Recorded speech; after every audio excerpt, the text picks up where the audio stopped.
खाली पेटे आइला भरे पेटे खइला, खाली पेटे आइला भरे पेटे खइला, दुआरा से अंगना चली आइला, सामान साले का लैला, सामान साले का लैला।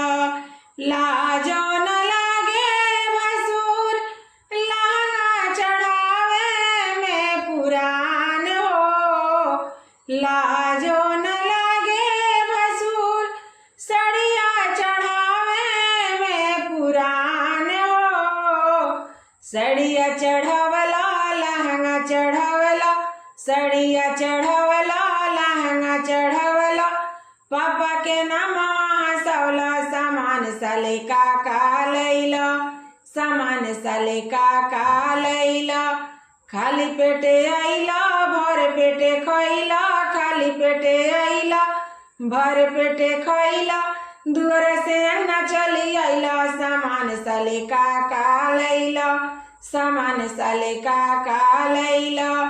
लाजो न लागे भसुर हरवा चढ़ावे में लोकाल हो, लाजो न लागे भसुर कंगना चढ़ावे में लोकाल हो।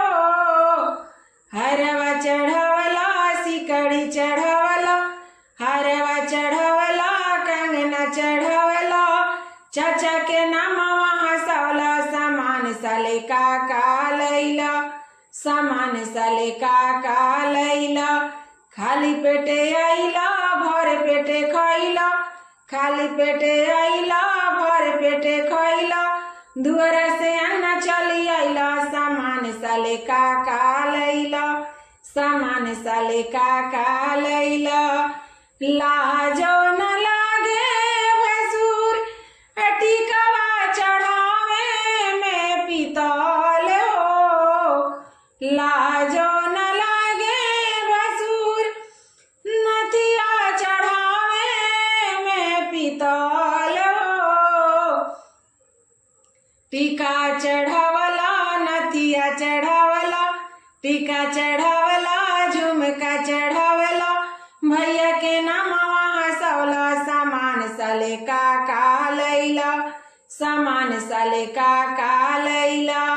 खाली पेटे आइला भर पेटे खइला, खाली पेटे आइला भर पेटे खइला, दुआर से अंगना चली आइला, सामान साले का लैला, सामान साले का लैला, सामान साले का लैला।